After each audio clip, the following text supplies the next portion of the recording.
Hey, what's up? Welcome to my review on Wild Wild Country, the Osho documentary. This is my Osho documentary review plus. So let's get into it. So I had this documentary recommended to me by a friend some time ago. I put it on the back burner for what it's worth. I didn't watch it right away because I had other things to do. Anyways, and so I was, my dad, it's a funny story, very quick, just that he and my mother, I guess back in the day, they actually went to India seeking out this Sri Bhagwan Rajneesh. It's kind of a interesting name. I mean, I study yoga, and so I talk a bit about yoga with my dad, and he's told me about this story before, and it kind of just, didn't mean anything to me until I don't know how it was. I was on the computer anyways and came across the fact that the Sri Bhagwan Rajneesh is also known as Osho. And so that got my curiosity. And so I figured it was time to watch this documentary. And I did. It's 6 parts. I felt that it was, I think, fairly well made. It's neat, all the old footage, stuff from the 80s, and like like the tapes are just like everything's like all like super, I don't know, lo-fi, and the quality, everything is like, and so it was cool, and just a little window into something that was a bit before my time. I mean, I was alive while some of what took place in Oregon happened, but I was like, 1 year old kind of deal when some of it anyways went down. And it was neat, to see just that perspective. I felt that I don't know, I guess it's Netflix, did justice to both sides. They showed enough different perspectives from I don't think that they catered to any perspective, unfairly or whatever. It was like they covered the perspective of the townspeople of Antelope and of the people of the Rajneesh city there, Bhagwanville, or I think that's what they called it, and then other Americans and the FBI and all that kind of stuff, and Sheila, and not a whole lot about Osho, which is funny because it was really about him, and certainly not of his teachings, and so for me that was the first red flag, was just like, all this talk, six what do you call it, 6 episodes, and like nothing really about what he taught. And so I had to go into that on my own. I've heard the name before, but it wasn't something that I was inclined to look into. I just, not for any particular reason, just, there's a lot of stuff to look into. And so, yeah, but anyways, like the documentary itself I thought was good. It showed different aspects of it, and I feel like I was able to get what I needed out of it to form an opinion, and that's all that this is, right? Of course. And so yeah, it's interesting, looking at it all. There was a lot of stuff that happened, and it was like during a certain time in history when it kind of feels like, to me, like the stage was set. It was ready for something like that to take place. People wanted, I think it's always like that. People want to see a change come about, to be a part of something, to be able to contribute to something where they feel needed with that, and it's like something that's making a difference in the world. And you know, I think that's a beautiful thing. So they, you know, what was it in that documentary? They, you know, they started out in India, and then they come to America looking for a place. But you know, when they found a place, and you know, that Sheila lady made all these kinds of decisions and things like that. But you know, the things that came out of her mouth in interviews, to me, are not synonymous or congruent with somebody who has access to deep spiritual teachings. And so that was a huge red flag, you know, talking about, you know, I'll have the heads of people. And then there was like, you know, as you get into the documentary, there's all kinds of things that they were doing, that they were involved in. None of that stuff is like congruent with anything even close to like what I understand spiritualness to be, spirituality to be. You know, spirituality to me is like a understanding how deep the relationship that exists between all things is, how, what your connection to everything is, and like how, yeah, not you know, and they had beer at this compound, so it's like it was like enticing for a lot of ways, and free sex. It's just like, you know, that is not the understanding that I work with at all. I mean, not like that anyways. And then everybody wearing the same clothes, like, you know, that kind of conformity, that kind of a restriction that just doesn't make sense too. Like, there was just so many red flags.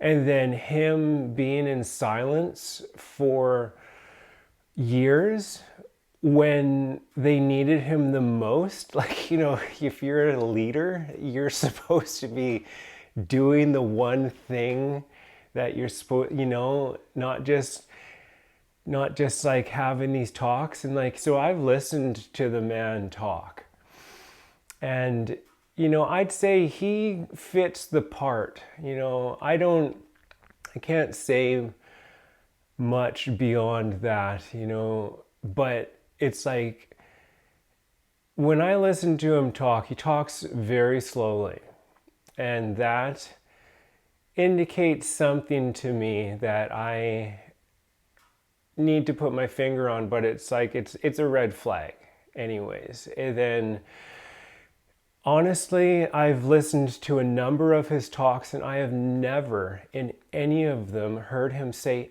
anything that I consider to be of like profound, of revelation, that is just like mind-blowing, just like, wow, this guy's actually dealing with a next level understanding. However, he does have the audacity to compare himself to the Buddha, saying that Buddha said that he would re-emerge in some form, if not just like the guru-disciple relationship would return after 25 centuries, and this is his big secret. And just like, you know, and I've heard him talk about other things, and it's just like, to me, it's all ego and conventional wisdom. I mean, kind of like things that just common people say, you know, I don't know, conventional wisdom. There's been absolutely nothing. And like, so you look at the whole thing, because there was a lot of people involved, and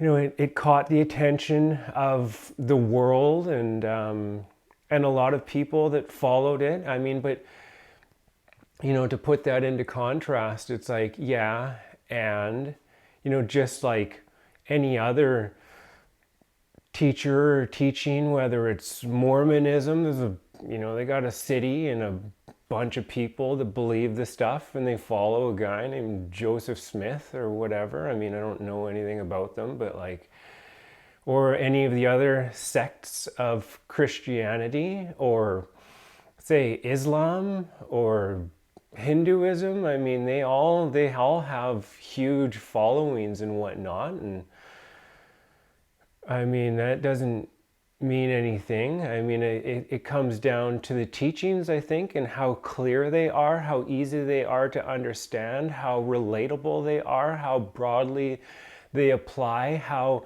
universal that they are. Like when something's true, it's like you can see it in everything. That's why, like for me, Hermetic philosophy is absolutely enormous, just because it's more of an understanding or a teaching of physics. It is science, that. And to call yourself a guru, that's a funny thing too. So like in the yoga tradition that I study, I don't consider myself a yogi also, because I do not like titles. But they say it's like you can't really call yourself a guru unless you can shift your awareness into an omnipresence state of awareness. Like so, in they call it samadhi, and there's like two stages of it. There's samadhi salvikalpa, which is when you meditate, probably sitting, and then you're able to shift into this omnipresent awareness, this where you can realize the oneness of all things and the relationship and the connection and that kind of stuff.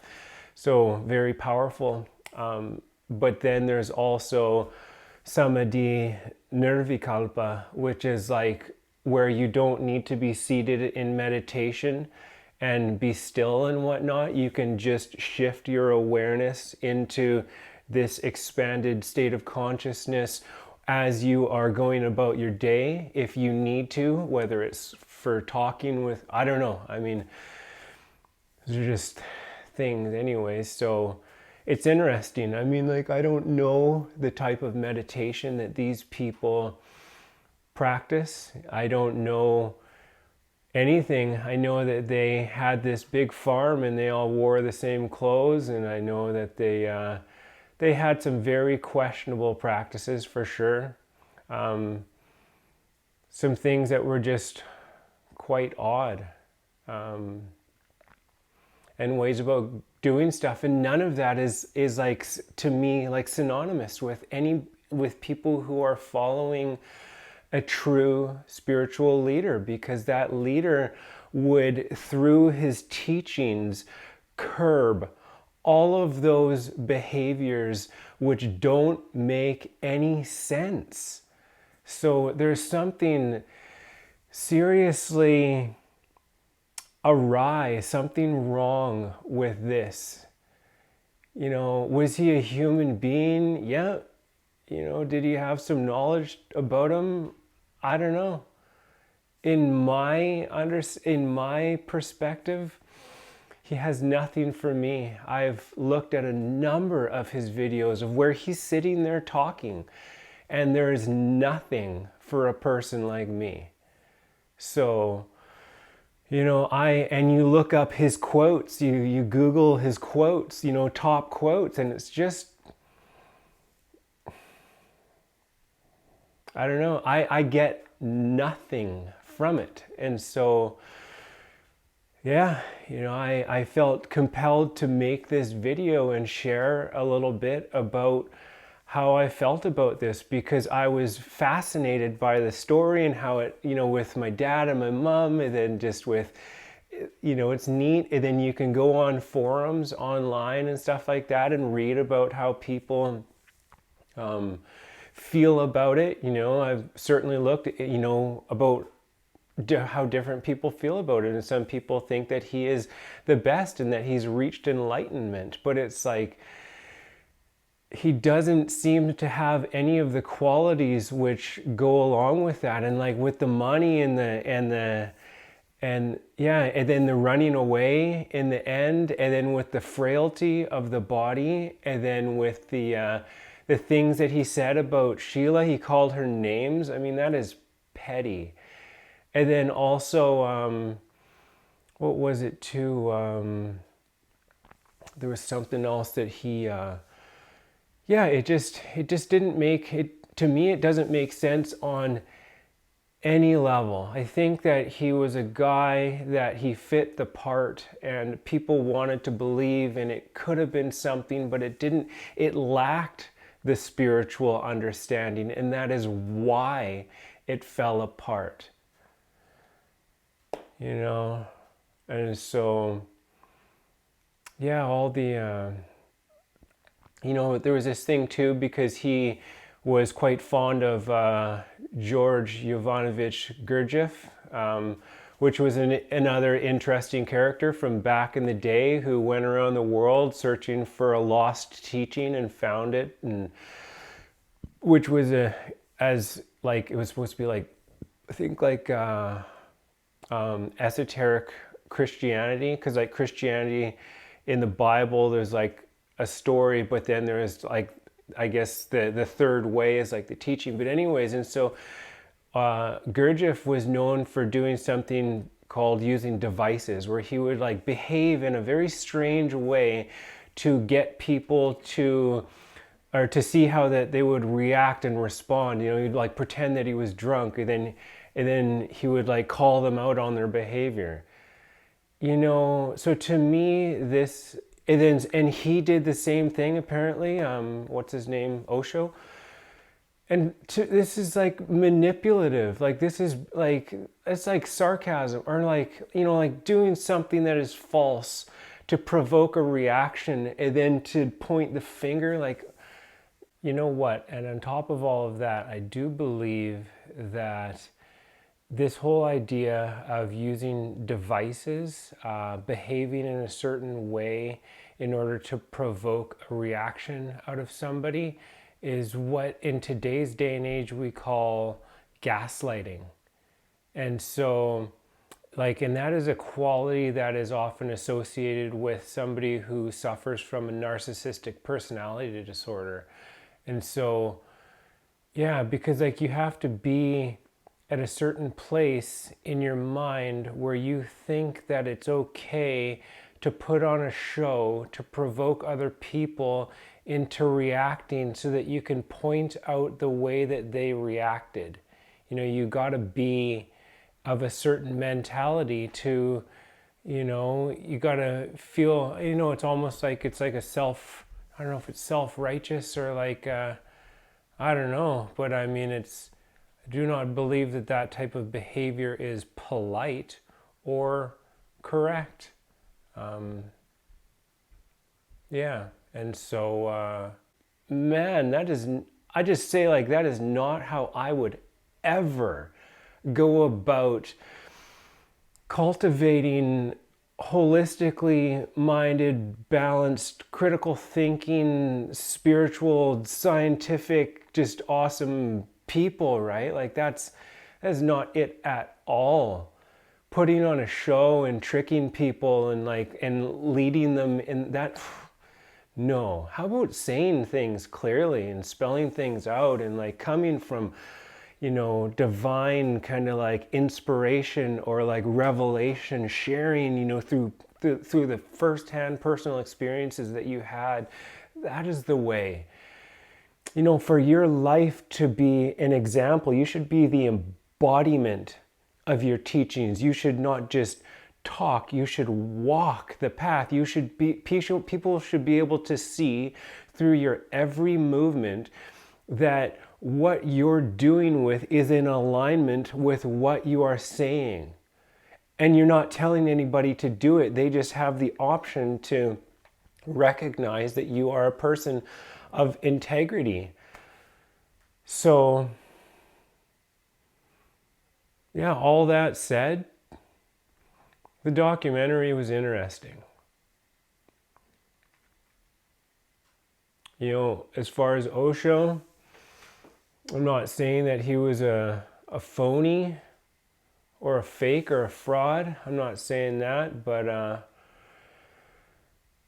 you know, I feel, my intuition tells me that he was a guy who looked the part, who had enough information in him that was able to do this, and it just blew up. And you know, a lot of people went through a lot of stuff, and yeah. So that's my 2 cents on it. I hope this helps in some way, whether you're interested in watching the documentary you already have, or just in trying to understand the man and his teachings. Yeah, I wish you all the best of luck if you choose to go there. I personally wouldn't recommend it. But apparently some people do derive something from what he does, and they were for some reason, or are for some reason, convinced that he was enlightened. A lot of people. But you know, the same goes for a lot of other religions and teachings, you know. But like when I read the Dhammapada, I can tell that Buddha had a next level understanding. When I read the Kabbalion, I know that Hermes Trismegistus, or Thoth, he had a next level understanding. And the same goes with like Lao Tzu. When you read the Tao Te Ching, you know, because every word is like, there's not a word wasted. And yeah, I mean, when you read Meditations by Marcus Aurelius, there is nothing left out. I mean, so yeah, so take that with a grain of salt, and we'll see you next time.